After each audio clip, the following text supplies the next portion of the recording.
This movie won 151 awards, including 5 Oscars. And for some reason, I just watched it like the other day. I think I'm a fraud. But in all seriousness, yes, I had just watched the movie like a few days ago, and I really like the movie actually. That's why I want to talk about this movie in today's video. You know, a movie is very good when right after you finish watching the movie, you jump straight to YouTube and just try to listen what other people are saying about the movie, their take about the movie, their opinion about the movie. And that's what I did with Anora. Right after I finished watching the movie, I jumped straight to YouTube and just I watched a few like people talking about the movie Anora. And that means this movie is great. And according to Google, this is a movie about Anora, a young woman from Brooklyn who gets her chance at a Cinderella story where she meets and marries the son of an oligarch. Once the news reaches Russia, her fairy tale is threatened as the parents set out for New York to get the marriage annulled. What I think is interesting in this movie is the way they introduce and develop the characters.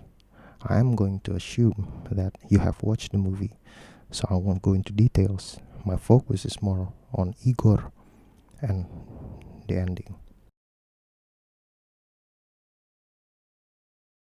There is a scene that really sets out the tone of the movie, and in this case, the scene takes place after the news that Anora or Annie and Ivan or Vanya just got married, and the news broke out in Russia.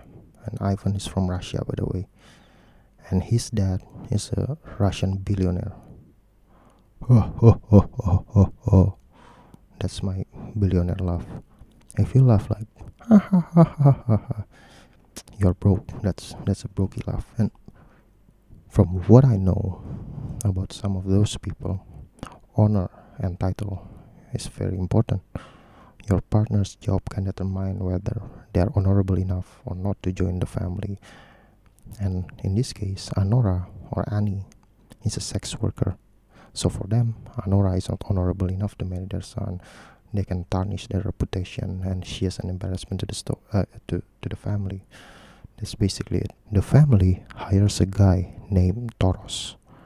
Toros is in charge of supervising and making sure that Ivan is safe in the US. This time, Toros kind of just let Ivan free for 2 weeks, if I'm not mistaken. And in those 2 weeks, this person got married, bro. And everything just got chaotic from this scene on. I think it is like a great introduction towards the ending in a way that it leads to the ending. I don't know. I don't really know how to describe it. Fuck it. So the first character is Toros. Toros is Ivan's godfather and a very, very funny man. He is the kind of person who is funny without even trying. Just that it's a 5-minute walk. Scene is so funny. I feel like at first Toros is a very harsh person, which he is, and he just wants to get his job done. But he offers Anora $10,000 compensation if she wants to get their marriage annulled, which made me think, okay, so he is doing business here. Every party is happy. He is an interesting character actually. And then the second character is Garnik. Garnik is Toros' henchman. In this scene, Garnik kind of underestimates Anora.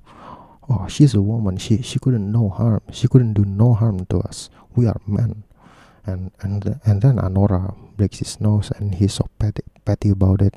He adds childishness to this movie, which I think really adds to the experience of watching the movie. And the next character is Igor. Oh boy, I can talk about Igor. And not gonna lie, at first I thought Igor was some kind of pick me boy type of guy, but then I was wrong. So first of all, Igor looks tough. Tell me this guy does not look like Vladimir Putin. There are multiple scenes where I thought I was watching Putin. Like, why is Putin here? But yeah, he's a tough guy, and there is a scene where he actually shows that he's a tough guy. But out of all three of them, he is actually the softest one. He is a granny's boy, and you can feel that he is the softest one when he awkwardly tries to initiate a conversation with Anora for the first time. And many times, he is very sweet towards Anora as well, while still being professional to his job. For example, he offers Anora a scarf when Anora is cold, and that conversation at the couch with Anora towards the end of the movie also shows that Igor is not just some tough guy, but he actually is a real person, a kind person, and a soft person. There is also a scene where Igor demands Ivan to apologize to Anora. Right? So this guy is actually, despite his tough look, he is actually a very sweet person. When I watch Igor initiates a conversation with Anora for the first time, I already knew that the ending is going to be Igor and Anora. Some way, somehow. I don't know what they are in the end, but it is going to be Igor and Anora. I just felt it. I predicted it, right? I don't know if it's just Igor being a very awkward person or what. I don't really know. But I mean, I predicted the ending of the movie, that it is going to be Igor and Anora. Some way, somehow, I don't know as what. Right? And actually, at the end of the movie, they never disclose it to you, what they are. Okay, but like throughout the movie, I said this to myself, like, I swear, if one of these motherfucker ever say I love you to each other, whether it's Anora or Igor, I'm gonna be so fucking mad. And luckily they never say I love you. Spoiler alert, but I already knew that in the end it's going to be Anora and Igor, and I was right. In the previous chapter of this video, I said that I had already predicted that it was going to be Igor and Anora in the end, some way, somehow. And I was right. But I did not expect the ending to be this emotional. So I was kind of wrong as well. The movie ends with Igor driving Anora to her house. Igor gives Anora her wedding ring that Toros previously took from her. Igor carries Anora's suitcase to the front of her house, and he sees Anora still sitting in his car. They talk a little bit, and Anora makes fun of Igor's car, which is actually a good old Mercedes. But okay, that's not the point. It seems like Anora is moved by Igor giving her wedding ring back, and as a defense mechanism, Anora goes straight into Annie mode and gets on top of Igor, giving him what she's known for, which is sex. Now Annie is on top of Igor. Igor wanted to kiss Annie, but Annie refuses to kiss Igor. And the reasoning is, I think, is that I know for some people, kissing is very intimate, and sometimes even more intimate than the sex itself. According to my friend, right? Some sex worker would give you whatever you want as long as you pay for it. But still no kissing. After that, Anora breaks down and cries on Igor's chest. The ending for me indicates that Anora feels understood and seen as a human.